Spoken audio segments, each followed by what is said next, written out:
Bonjour, merci de nous retrouver sur Télésud. Nous allons passer 26 minutes ensemble pour découvrir l'auteur que je reçois. C'est son premier recueil de poèmes. Bonjour Ya. Bonjour. Alors c'est Ya Négoste. C'est Ya Négoste. Négoste, Oui. Pardon. Mais en tout cas c'est Ya, Y-A, tréma, H. Voilà. Alors c'est votre premier recueil de poèmes qui s'intitule Poèmes du monde, voilà, chez Elsevier. Alors ce que je vous propose, c'est de commencer tout de suite le face-à-face.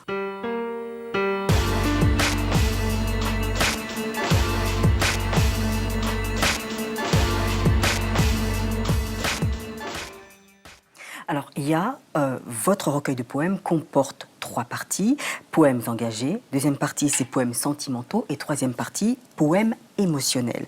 Alors, nous allons commencer bien sûr la première partie, les poèmes engagés. Alors, moi, voici ce que j'ai retenu, c'est Captivité, page 20, car il est question du manque de liberté de s'exprimer, liberté de créer. L'homme a tué l'homme, l'homme a asservi l'homme, voilà. Donc, pour vous, c'est important de parler de cette liberté normale, formelle de l'homme.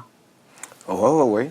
Parce que, en fait, par rapport à ce poème que vous avez parlé de la captivité, j'ai essayé, en fait, de repartir aussi par le passé, parce que ça ne suffisait pas seulement à mon époque que je parle de ce que je vois, mais c'est aussi suivre le courant de l'histoire humaine, de ce que les anciens, ceux qui ont vécu avant nous, qui ont vécu.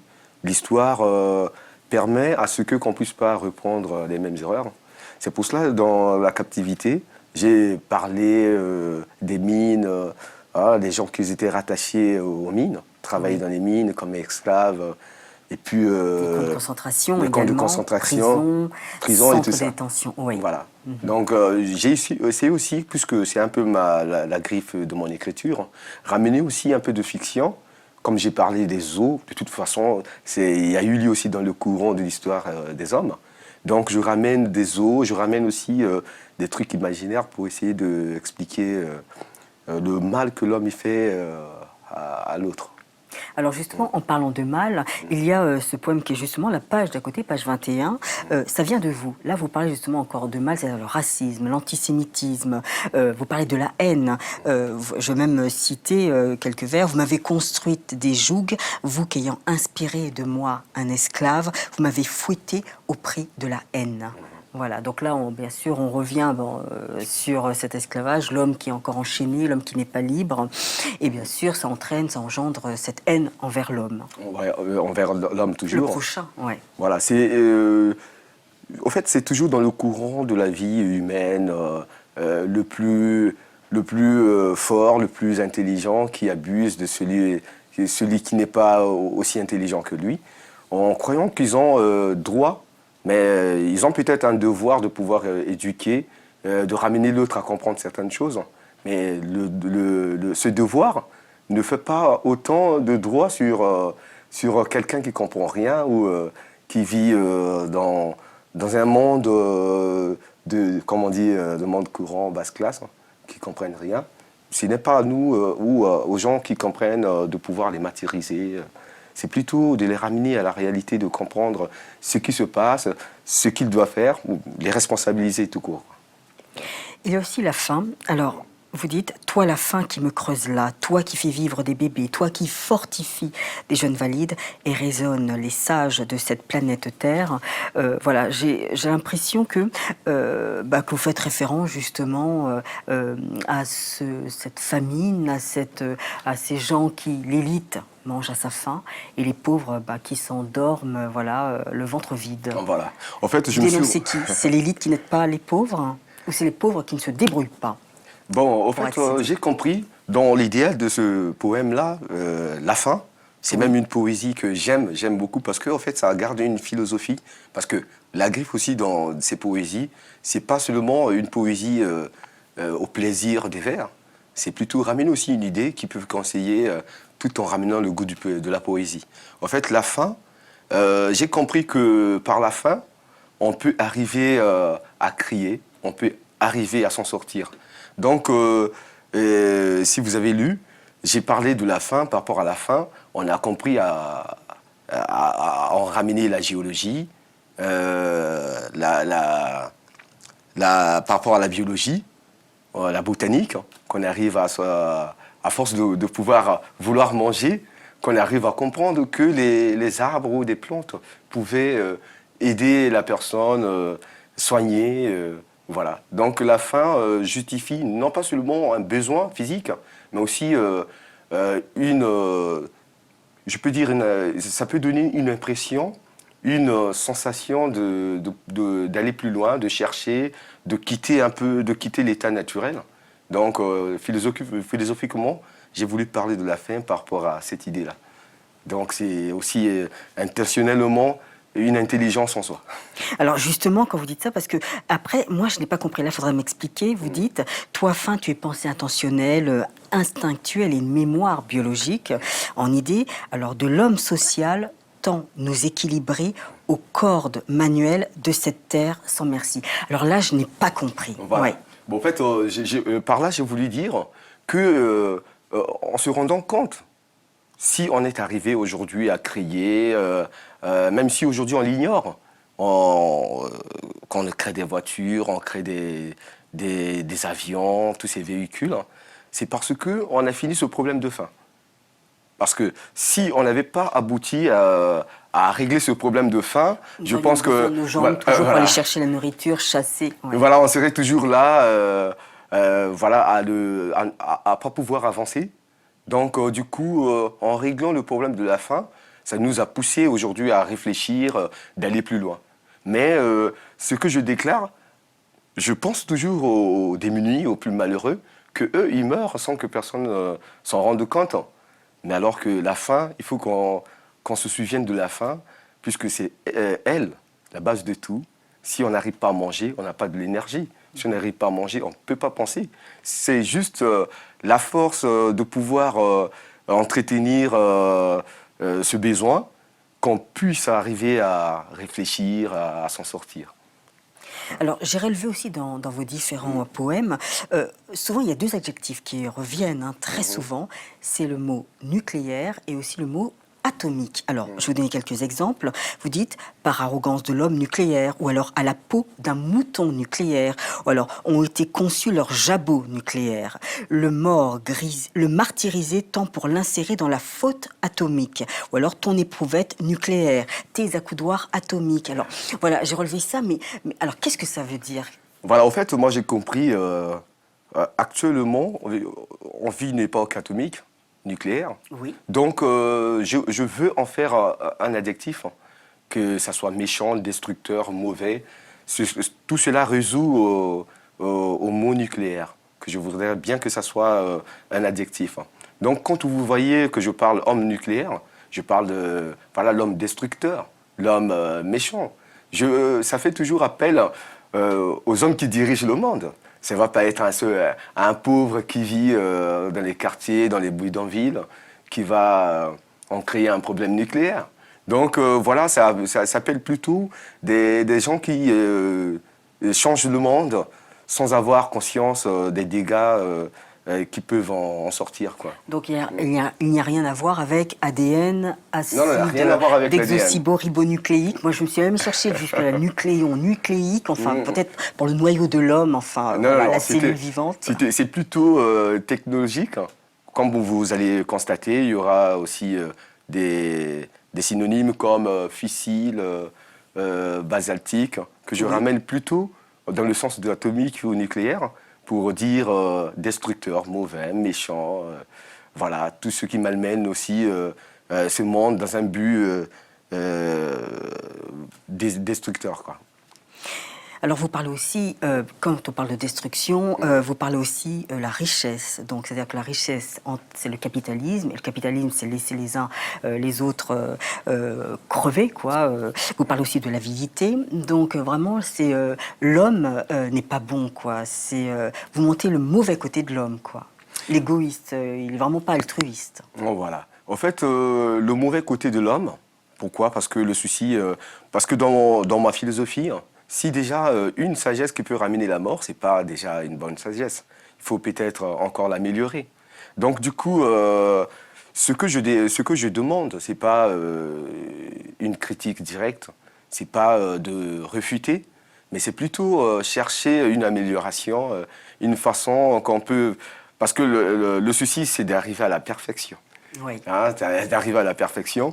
Donc, si je constate des erreurs, je ne peux pas rester bouche bée, alors que les erreurs sont en train de se faire.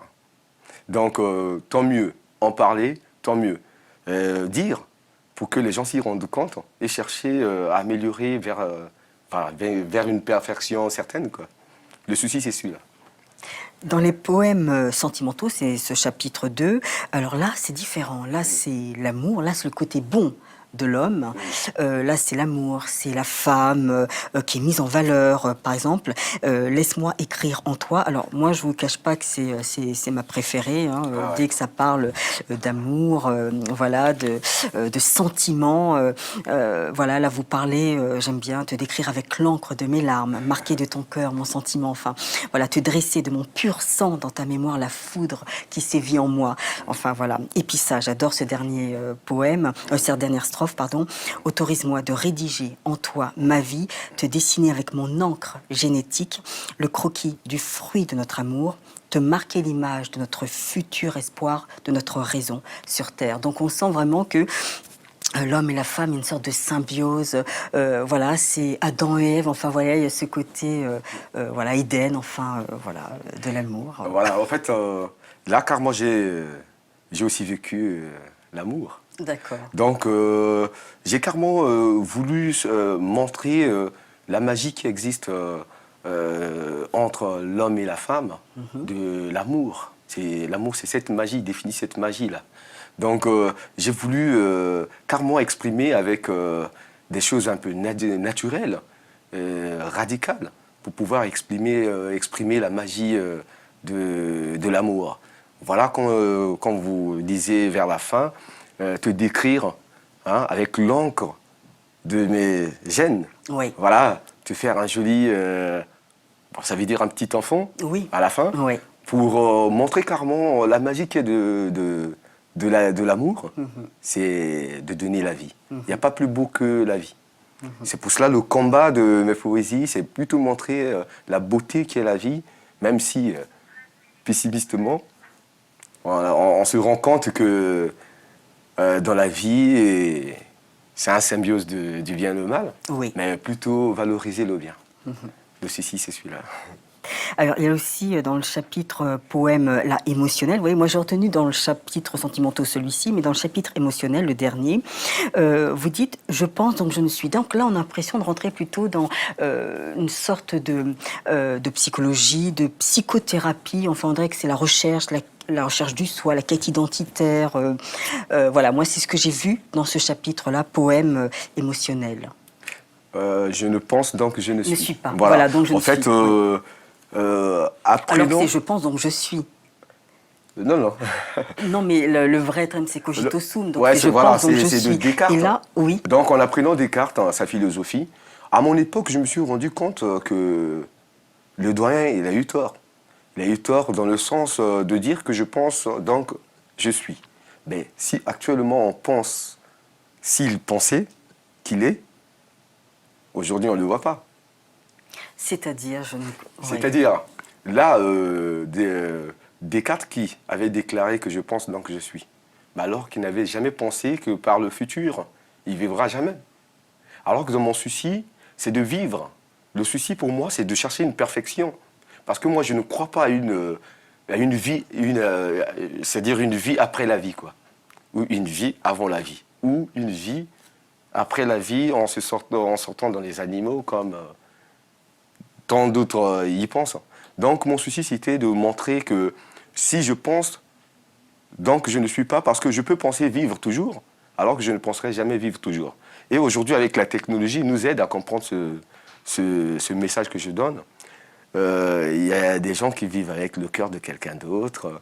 Il a suivi un greffe de cœur, un greffe de rein. Donc tout ça, ce sont des preuves qui démontrent que pour moi, je ne pense donc que je ne suis. Bah, moi, j'ai pas compris ça comme ça, parce que moi, pour dire quand Ouais. je pense, c'est-à-dire, bah, c'est mon être qui pense. C'est-à-dire que si je dis ça, c'est que je suis, voilà, je suis dans cette raison, dans cette rationalité. Donc voilà, c'est moi, Patricia, qui pense comme ça. Donc c'est-à-dire que je suis comme ça. Non, non, plutôt, en fait, plutôt dans l'idée je pense, donc je ne suis, parce que je me suis rendu compte seulement que on pouvait être aussi, si c'est pas physique, même psychique, on peut être aujourd'hui pour ne pas être la même personne, parce que l'homme évolue et change. Les mêmes aspirations que vous avez gardées, vous n'aurez pas ça quand vous aurez 70 ans. Tout ça permet aussi de démontrer qu'un homme ne peut pas rester le même et il change au cours de la vie. Donc pour moi, Oui, cette mais l'homme, s'il philosophie, change au cours de la vie, c'est... Il pense, mais il est toujours. C'est lui qui pense, c'est lui qui émet ses idées. Donc, ce n'est pas quelqu'un d'autre qui lui a dit de dire ça. S'il pense, c'est que c'est sa façon de voir la vie, de comprendre la vie, ben, d'interpréter. déjà il y a une contradiction.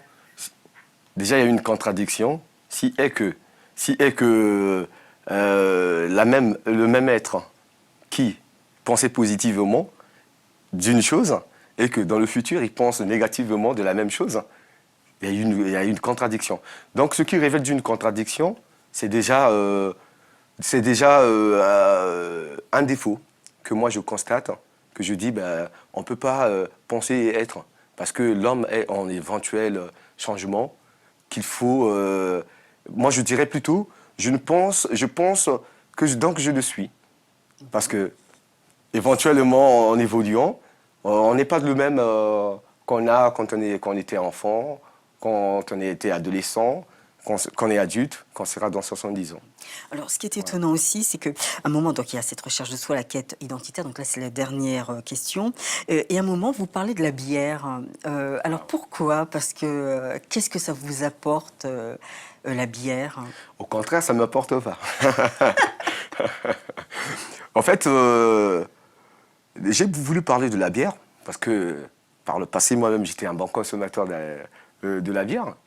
Bon, je ne parle pas plutôt que de moi. En constatant aussi par-ci, par-là des gens, je me suis rendu compte que les choses, parce que là, je prends juste la bière, mais éventuellement aussi, je prends part aussi les choses de la civilisation. Hein. Donc, en aimant la bière, je me suis rendu compte qu'elle, elle ne m'aimait pas. Ça Donc, vous rendait malade, c'est ça? voilà, que ce soit moi ou pas moi, il y a eu des gens qui ont bien aimé la bière, qui ont tout perdu, même à en mourir. Donc, si je parlais de la bière, j'ai dit, ben voilà, j'ai aimé, j'ai apprécié l'alcool, j'ai voulu vraiment faire un bon mariage de vie. Mais du coup, ce mariage, il y avait une hypocrisie. Hein, il y avait de l'hypocrisie, alors que je me suis rendu compte que l'amour, on ne peut pas donner l'amour aux choses matérielles, mais plutôt donner ça à une personne que la personne, en sachant que vous l'aimez, il ne vous portera aucun mal. Le souci, c'est ça. Très bien, ben merci beaucoup, Ia, pour cette première partie de l'émission. Nous allons passer à carte sur table.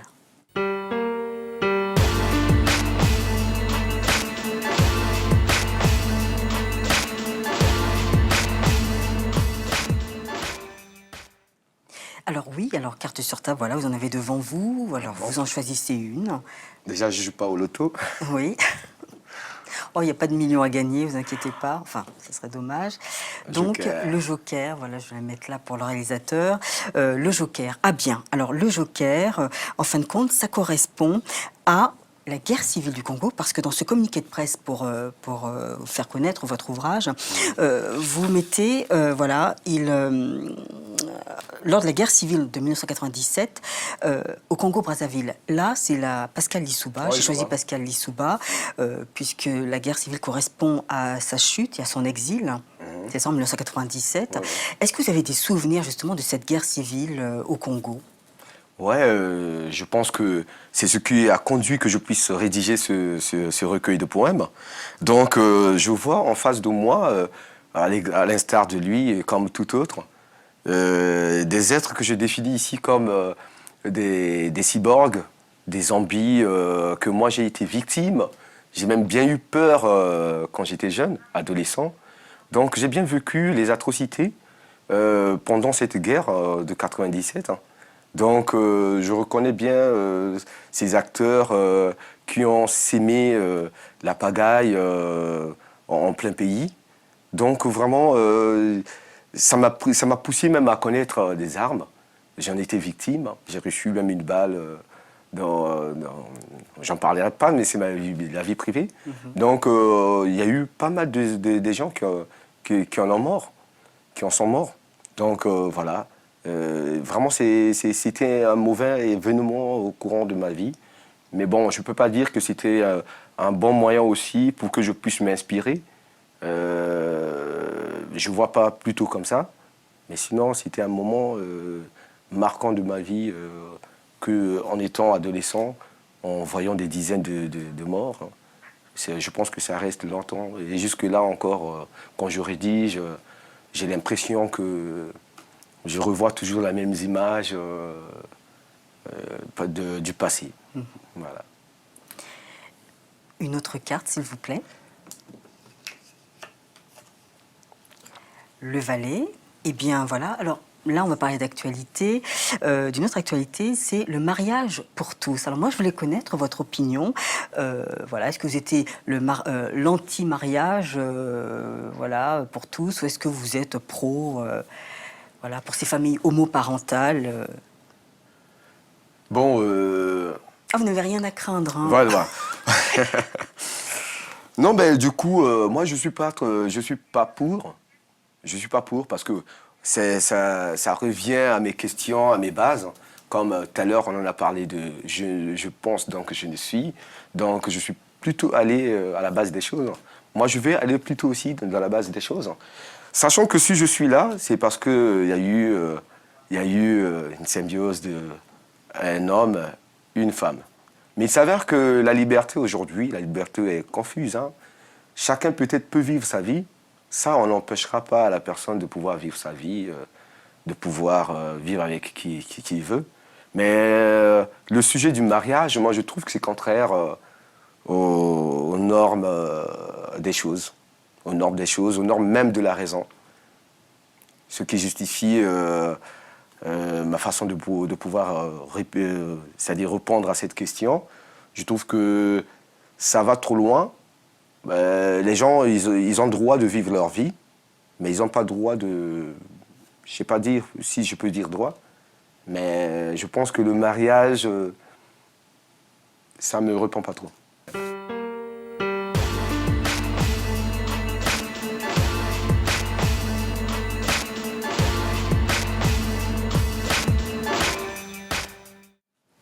Alors, ce coup de cœur, c'est ce livre qui vous a ému, qui vous bouleverse encore. Alors, quel est-il, cet ouvrage? Bon, en fait, je vais plutôt aller un peu vers le passé. Je parle... moi, c'est le livre coup de cœur, c'est le livre d'Aimé Césaire, le discours de la colonisation, qu'il a parlé de la colonisation.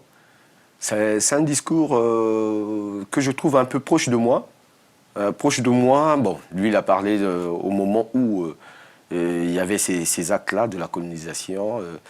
Donc, du coup, je l'ai bien lu, j'ai même relu.